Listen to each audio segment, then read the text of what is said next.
अस्सलाम वालेकुम, नमस्ते, सत श्री अकाल, हेलो एवरीवन। आइए सुनते हैं एक बहुत ही रहस्यमयी कहानी, जंगल के भूत। रात के कोई 9-10 बजे का वक्त होगा। हर तरफ खामोशी और सन्नाटा दिल दहला रहा था। हाथ में बैग थामे वो बड़ी तेजी से चला जा रहा था। वो सफ़ेद शर्ट और काली पैंट पहने हुए था। आसमान पर काले बादल डेरे डाले हुए थे। वो शायद अपनी जॉब से आ रहा था और पैदल ही घर की तरफ जा रहा था। ये एक लंबी सड़क थी जिस पर वो चल रहा था। सड़क के दोनों तरफ घने जंगलों का ना ख़त्म होने वाला सिलसिला फैला हुआ था।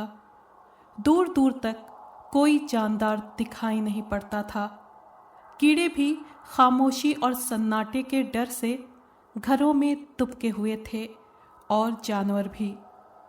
हल्की सी आवाज़ भी सुना जाना मुश्किल था, मगर वो हर चीज़ से बेपरवाह, लापरवाही से नाक की सीध में चला जा रहा था। उसका अंदाज ऐसा ही था जैसे उसे आसपास के माहौल, सुनसान सड़क और घने बादलों से कोई फर्क नहीं पड़ता था। बारिश किसी भी वक्त आ सकती थी। हवाओं में अभी तेजी नहीं थी, मगर इतना जोर जरूर था कि पेड़ों की डाल और पत्ते झूल रहे थे। वो एक जेब में हाथ डाले और दूसरे हाथ से बैग पकड़े लापरवाही से चला जा रहा था कि अचानक उसके कानों से किसी लड़की की चीख टकराई। वो चौंक कर रुक गया और आवाज़ के डायरेक्शन का अंदाज़ा लगाने लगा। आवाज़ शायद घने जंगलों के बीच से आई थी, मगर अंधेरे की वजह से उसके पार देखना मुश्किल था। उसने आंखें तिरछी करके इधर उधर देखा, मगर सब कुछ वैसा ही ठीक ठाक और नॉर्मल था।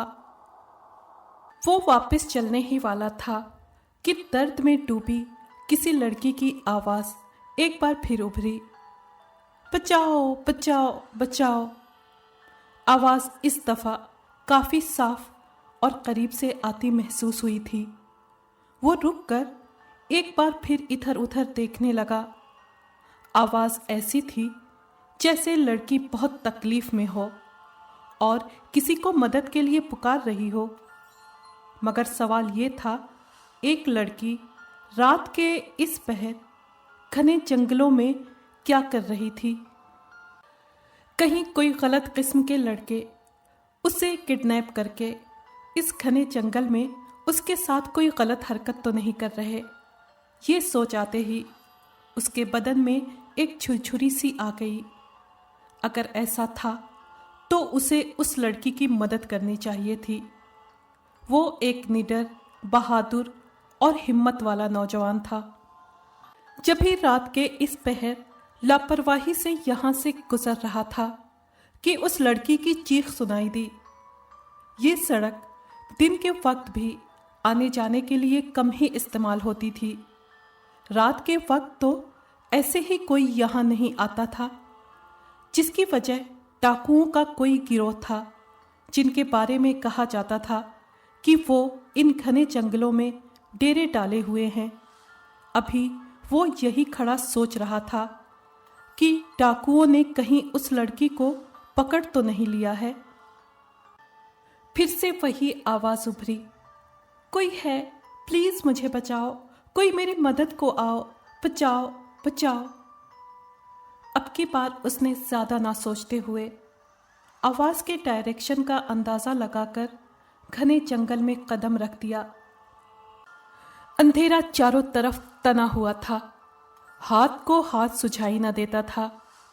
वो आंखें फाड़ फाड़ कर इधर उधर देख रहा था कि अचानक कोई पीछे से आकर उससे तेजी से टकराया तो वो बुरी तरह से मुंह के बल जा गिरा। उसका बैग उसके हाथ में ही रहा। उसने गुस्से से चेहरा उठाकर देखा तो काला गाउन पहने हुए जाने वो कौन था जिसकी पीठ उसकी तरफ थी। वो बिना पीछे मुड़े एक तरफ को तेजी से चला गया और पेड़ों के झुंड में गायब हो गया। वो गुस्से में बिफरा हुआ तेजी से उठा और हलक फाड़ कर चिल्लाया, ए रुको, कौन हो तुम? धक्का क्यों देते हो मुझे?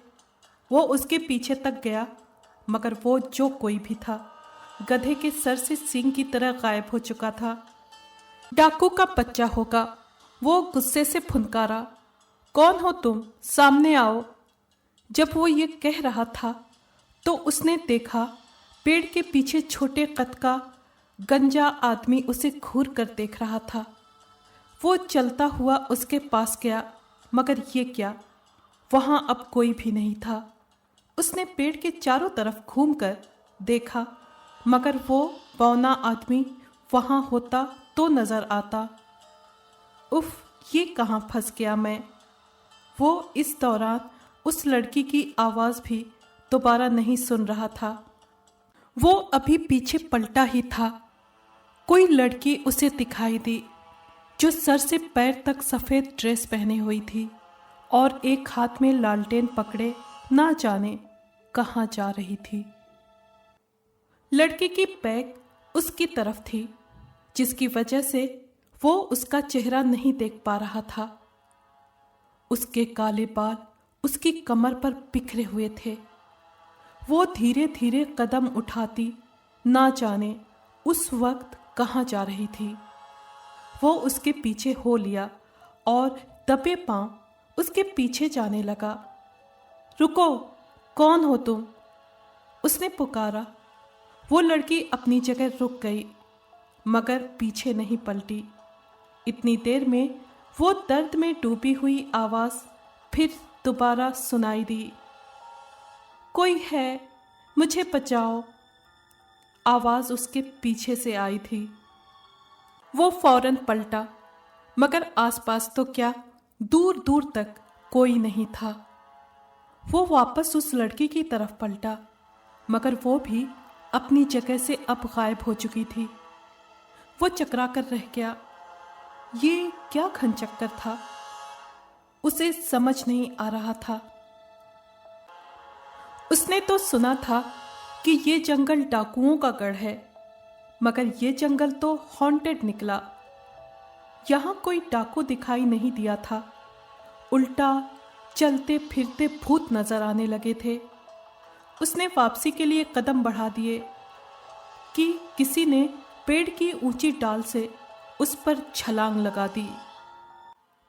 वो जमीन पर जा गिरा और बैग उसके हाथ से छूटकर दूर फिसल गया। उसके सीने पर सवार वो बला कोई बेहद डरावनी और गंदी सूरत की बुढ़िया थी, जिसके दांत बड़े बड़े और खून में सने हुए थे और उसकी आंखें आंखें नहीं थीं, दो गड्ढे थे, बाल बिखरे हुए थे। वो अपनी मकरू और गंदी आवाज में चिल्लाई तो वो भी उसकी भयानक शक्ल और गंदी आवाज सुनकर बुरी तरह चीखने लगा। उसने अपने होश संभालते हुए उसके मुंह पर एक जोरदार मुक्का मारा, जिससे वो उसके सीने से उछलकर दूर जा गिरी। मौका गनीमत जानकर वक्त गंवाए बगैर वो तेजी से उठा और दौड़ पड़ा। बैग उठाकर जिधर को मुंह पड़ा वो भाग उठा। उसने ये जानने की भी कोशिश ना की कि वो बुढ़िया उसके पीछे आ रही है या नहीं। बस वो भागता गया और भागता ही चला गया। उसने एक बार भी पीछे पलटकर नहीं देखा कि इतनी हिम्मत वो खुद में नहीं पा रहा था कि वो उस मनहूस बुढ़िया की मकरू शक्ल दोबारा नहीं देखना चाहता था। पता नहीं वो किस किस्म की भयानक चुड़ैल थी। भागते भागते उसे रुकना पड़ा, क्योंकि उसके सामने 3 लोग आपस में बात कर रहे थे। वो जल्दी से एक पेड़ की आड़ में छुप गया और फूली हुई सांसों के साथ उनकी बातचीत सुनने लगा। एक औरत थी, एक मर्द था और साथ में कोई छोटा बच्चा था 12-13 साल का। मुझे भूख लगी है मम्मा, वो बच्चा उस औरत से बोला। तुझे तो हर वक्त भूख ही लगी रहती है, मैं इस वक्त तेरे लिए खाना कहाँ से लाऊंगी। वो तीनों अंधेरे में खड़े थे, उनका चेहरा वो देख नहीं पा रहा था। फिक्र ना कर, तेरे खाने का इंतजाम हो गया है, आदमी लाड से बोला। कहाँ? वो देखो, पेड़ के पीछे हट्टा कट्टा नौजवान आदमी खड़ा है, आज रात उसी के गोश्त से दावत उड़ाएंगे। वो आदमी पेड़ की तरफ इशारा करते हुए बोला। तो वो बच्चा और वो औरत भी पेड़ की तरफ देखने लगे। वो बुरी तरह से बदहवास हो गया और दहशत से हाँफता कांपता हुआ वहां से भागा। पागलों की तरह भागते भागते उसे एक बार फिर रुकना पड़ा, क्योंकि उससे कुछ ही फासले पे काले कपड़े में कोई खड़ा था, जिसके चेहरे पर जालियों वाला नकाब था, जिसका रंग लट्ठे की तरह सफेद था और उसने हाथ में मोमबत्ती पकड़ी हुई थी। गौर से देखने पर पता चला कि वो कोई बुढ़िया थी, जिसका चेहरा छुर्रियों से भरा हुआ था और वो बहुत भयानक लग रही थी। उसके होठों पर हल्की सी मुस्कुराहट थी। वो एक कदम आगे बढ़ी तो वो दहशत के मारे एक कदम पीछे हट गया। दूर रहो मुझसे, समझी तुम? वो डर और गुस्से से मिली जुली आवाज में बोला। उसका चेहरा सर्द रात में भी पसीना पसीना हो गया था। वो एक कदम और आगे बढ़ी। वो डर के मारे उल्टे कदमों पीछे की तरफ बढ़ने ही वाला था कि पीछे उसकी टक्कर बड़े जोर से किसी चीज से हुई। वो गिरते गिरते बचा। क्या हुआ भाई, इतने घबराए हुए क्यों हो? और इस वक्त यहाँ क्या कर रहे हो? हाथ में बंदूक पकड़े, काला कपड़ा पहने वो कोई आदमी था, जिसकी बड़ी बड़ी मूछें थीं। उसने हकलाते हुए पीछे देखा, मगर वहां कोई नहीं था। वो बूढ़ी चुड़ैल गायब हो चुकी थी। क्या भाई, कोई नहीं है वहां? मूछों वाले आदमी ने वहां देखते हुए कहा, जिधर वो लड़का देख रहा था। चलो मेरे साथ, चलो पानी वानी पी लो। यहां कैसे चले आए तुम? मैं यहां से गुजर रहा था कि मुझे एक लड़की की आवाज सुनाई दी, जो मदद के लिए पुकार रही थी। मैं उसकी मदद करने के लिए जंगल में चला आया, मगर वो लड़की मुझे नजर नहीं आई। उल्टा मैं रास्ता भटक गया। देख भाई, तुझे किसने बोला था यहां से गुजरने के लिए? जानता है, रात के पहर जंगलों में भूत वगैरह घूमते हैं। तुम भी तो कोई भूत नहीं हो? उसने हंसते हुए पूछा। नहीं, भूत इतने अच्छे नहीं होते हैं। नाम क्या है तुम्हारा? शाहिद। मेरा नाम सरदार खान है। शाहिद पास ही मेरा हट है, वहां जरा ताज़ा दम हो जाओ। आओ मेरे साथ चलो। वो उसको लेकर अपनी हट की तरफ चला गया। बैठने के लिए कुर्सी दी और उसे पीने के लिए ग्लास में ताज़ा पानी दिया, जिसे वो गटागट हलक से उतार गया। छोटी सी हट थी, मगर ज़रूरत की हर चीज़ वहां मौजूद थी। तुम इस जंगल में क्यों रहते हो? तुम्हें रहने के लिए कोई और जगह नहीं मिली? वो उसको गिलास थमाते हुए कहने लगा। सरदार खान हंसने लगा और बात का टॉपिक चेंज करते हुए बोला, इस बैग में क्या है जिसे साथ लिए लिए घूम रहे हो? कुछ नहीं, बस कुछ ज़रूरी कागजात हैं और कुछ नहीं। क्या मैं देख सकता हूं? तो उसने नहीं में सर हिला दिया। अगर इसमें सिर्फ कागजात हैं तो दिखाने में क्या प्रॉब्लम है? तुम ये कागजात देखकर क्या करोगे? उसने सवाल किया। सरदार खान ने इस दफा कुछ कहने के बजाय बंदूक का रुख शाहिद की तरफ मोड़ दिया और सख्ती से बोला, कोई चालाकी दिखाने की कोशिश मत करना। सीधी तरह बैग खोलकर दिखाओ, वरना गोली मार दूंगा। वो अचानक इस आफत पे घबरा गया। उसे अभी कुछ समझ में नहीं आ रहा था कि कमरे से जुड़े हुए दूसरे कमरे से लोग निकल आए, जिन्होंने उसको पकड़कर कुर्सी से बांध दिया। वो स्ट्रगल करता रहा, मगर सब बेकार था। वो अकेला था और वो सब इतने ज्यादा। कुछ लड़कियां भी वहां चली आईं और उसको देखकर तंजिया हंस रही थीं। शाहिद के हाथ कुर्सी के पीछे बंधे हुए थे। शाहिद, तुम्हारी बुरी किस्मत तुम्हें यहां खींच कर लाई है। हमने तुम्हें देखा और तुम्हें लूटने का प्लान बना लिया। ये सब जो कुछ भी तुम देख रहे हो, इन सब ने मेरे कहने पर ही तुम्हें भूत बनकर डराया था। जरा गौर से देखो इनकी शक्लें, शायद पहचान जाओ। उसने एक एक करके सबका जायजा लिया। अब मैं ये बैग खोलकर तेरा माल लूटने लगा हूं, मगर इससे पहले तलाशी लो इसकी, सरदार ने हुक्म दिया। एक लड़के ने आगे बढ़कर शाहिद की अच्छे से तलाशी ली।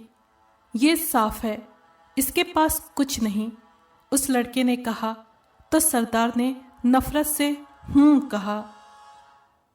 मेरे पास कुछ नहीं है और मेरे बैग को हाथ लगाने की कोशिश मत करना, शाहिद ने काफी सख्त लहजे में कहा। हा हा हा, लगता है बड़ा कीमती है कुछ इसमें, सरदार बोलने लगा। हाँ, बहुत कीमती है, शाहिद सीरियस होते हुए बोला। अच्छा, ज्यादा बक बक मत कर, चुप करके बैठ जा, सरदार गुस्से से कहने लगा और बंदूक सीधी करके बैग पर लगे ताले का निशाना लिया और एक ही फायर में ताला टूटकर खुल गया। देख क्या है इसमें, सरदार ने एक लड़के को कहा, जिसने आगे बढ़कर बैग खोला, मगर उसके अंदर का मंजर देखकर चीखकर पीछे हट गया। क्या हुआ? वो अल्फाज लड़के के हलक में ही अटक कर रह गए। सरदार आगे बढ़ा और बैग खोलकर अंदर झांका तो खुद भी हैरान रह गया। मंजर ही कुछ ऐसा था। ब्रीफकेस के अंदर किसी आदमी की लाश के कई टुकड़े पड़े हुए थे। कई हिस्सों में बटी हुई लाश पड़ी थी। उसका सर अलग था, बाजू अलग थे, टांगे अलग थीं। सरदार घबराकर पीछे हट गया। ये क्या है? सरदार चीख पड़ा। शाहिद मुस्कुराया और उसकी कुर्सी से पीछे बंधे हाथ अपने आप खुल गए। वो कुर्सी से उठा और उठकर खड़ा हो गया। उसे यूं कुर्सी से खड़ा होते देखकर सब डर कर एक कदम पीछे हो गए। मैंने बोला था ना कि बैग को खोलने की गलती मत करना, मगर तुम लोगों ने मेरी बात नहीं मानी, शाहिद ने कहा और उसके साथ ही उसकी काली आंखें लाल सुर्ख हो गईं, जिसे देखकर लड़कियों की चीखें निकल गईं। रात के इस वक्त हर आने जाने वाला इंसान भी नहीं होता, वो असली भूत भी हो सकता है, मेरी तरह, तुम लोगों की तरह नकली भूत नहीं। मैं शिकार करके आ रहा था कि तुम लोगों का सामना हो गया। सोचा चलो इन बेवकूफ़ों के साथ भी थोड़ी मस्ती कर ली जाए, और मैंने तुम लोगों को खूब उल्लू बनाया। अब मरने के लिए तैयार हो जाओ।